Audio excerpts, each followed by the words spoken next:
So, greetings, everyone. I'm Rick Moon, also known as God's Reclamation Project. It's really a tremendous honor to speak with you today, and thank you for your attention. So let's start with a question. Who's ever done anything stupid? All right, thank you, good. I don't feel so bad. I've done a lot of stupid stuff, especially in my younger days when I lived quite a bit. And God bailed out my sorry behind many, many times. And occasionally he didn't. And I learned some really valuable lessons. Frankly, my God moments from those days are too numerous to count. So we're not going to talk about those times. For this God moment, we're going to go to the deepest, darkest period of my life. I've never felt more down and out than during this time. And I knew God was with me throughout it. His emissary, though, was someone who you might find a little bit out of the ordinary. Genesis chapter 1 details how God made all the earth's living creatures. So have any of you ever felt God manifest himself through one of his most humble creatures? Let me introduce you to someone. Nate, can you put the first photo up, please? This is Sinbad. For those of you who slept through high school biology, Sinbad is a cat. Now, Sinbad came into my life first 5 years into my first marriage. And I'm hearing, ooh, among the audience, huh? Now, some of you know my wife, Nancy. I call her my perma-wife. Get it? Permanent? And yes, I've heard all the comments. Boy, Rick, you really married above your pay grade. And yeah, look, I'm not here to debate the obvious.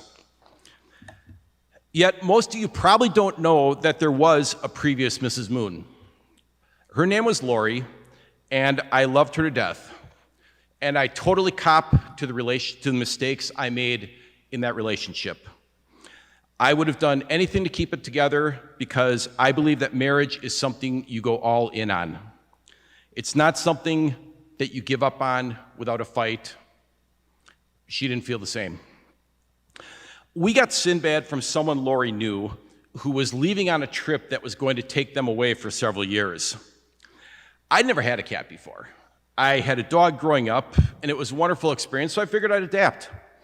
And sure enough, before long, Sinbad and I were close friends. My relationship with Lori, meanwhile, sadly went in the opposite direction. So that day came when I arrived home, and she was gone like a thief in the night. She only left a note saying that she'd gone to stay with a friend. The exact memories of that night are hazy, but I'll never forget the impact. I'd built my life around my marriage. It was the most important thing in the world to me, and I knew this was the beginning of its endgame. I was facing divorce, which absolutely terrified me. I felt like the carpet of my very existence had been pulled out from under me. I was confused and beyond sad, and I felt alone, very, very alone. Except I wasn't. Sinbad was there with me. If you've ever had a pet, you know they pick up your emotions, and they try to comfort you in their own way. And he did. Sinbad was a very affectionate creature to begin with, more like a dog than a cat, to be honest. And he made sure I never felt alone. So who do you think was really at work there? So the days went on. I'd come home from work, and Sinbad would come bounding down the stairs to greet me. In the evening, I'd sit reading on the couch, and he'd rest in my lap. At night, he'd curl up at the foot of the bed while I slept. We leaned on each other. Frankly, I probably leaned on him more than vice versa. Living in a truly empty house, I don't even want to think of what that would have done to me. During this very trying time, I always felt God's presence. Hard to explain, but I knew he was with me. Sinbad was his emissary, his physical presence to keep me from going crazy or falling into a really dark hole. There were times I thought, maybe I should just find the nearest bridge and practice my swan dive. And then I'd think, but if I did, who would take care of Sinbad? See how that works? So the day finally came when the judge banged the gavel. The part of my life previously known as my first marriage was over. It was like a physical weight being lifted off my shoulders. If any of you have ever gone through this experience, you might know the sensation. It was time to get out and meet new people. Now, I always had friends come and going at my house, and they all loved Sinbad because he was super sociable with them.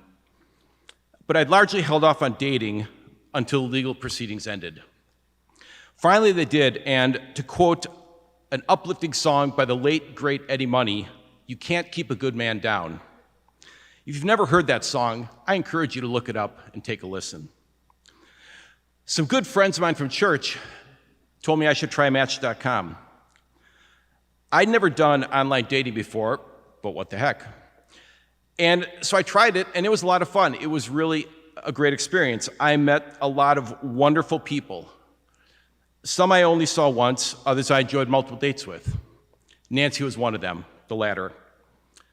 So one of the things that really attracted me to Nancy was she loved playing softball, and I was a hardcore softball addict, and I actually ran 2 teams at my church. So one night my co-ed team needed a female sub, and I told Nancy that if she'd fill in, I'd make her dinner beforehand. She agreed, and that was our second date. Nate, can you put up the next photo, please? So when she came to my house that evening, I was out back working on the grill. She knocks on the front door, there's no answer, and she's wondering where the heck I am. Well, the far more charismatic member of the household appeared to greet her, probably looking something like this. Yes, Sinbad would go to the door and greet people. He'd meow at them, essentially asking why they weren't coming in and paying attention to him. And Nancy will tell you that moment that she looked in his big green eyes absolutely melted her heart. So we played ball that night, and I gotta tell you guys, when I saw Nancy make that throw from third to first, wow, that form, that velocity, oh baby. Game on, or maybe got game over. Okay, no, people, we're getting off track here. Focus. Okay. So many more softball games followed as Nancy and I spent time together. And no surprise, she and Sinbad became fast friends too. When she came over, he was usually in her lap within moments of her sitting down. Nate, can you put up the next photo, please? I mean, how could someone not like someone like this, who obviously doesn't take life too seriously? But the fact that Sinbad liked her really reassured me because, after all, he was my roommate and I valued his opinion. So a couple years went by, and Nancy and I became engaged.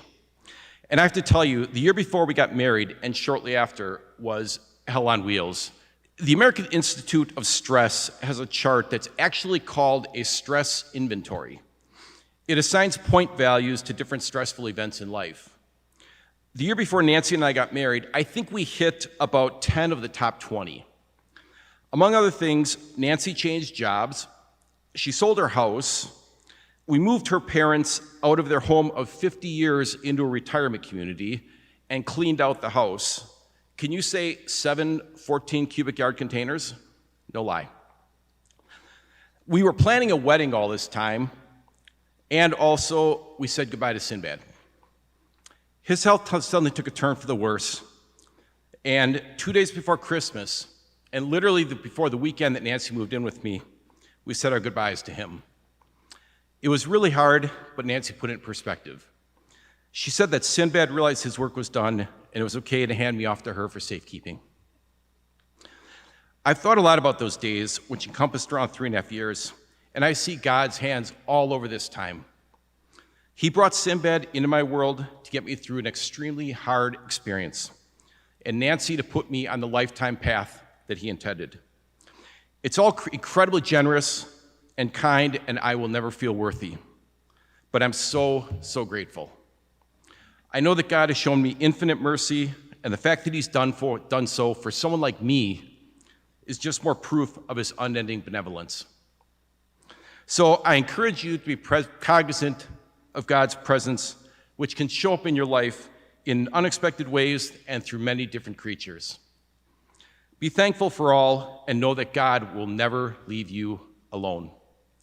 Thank you.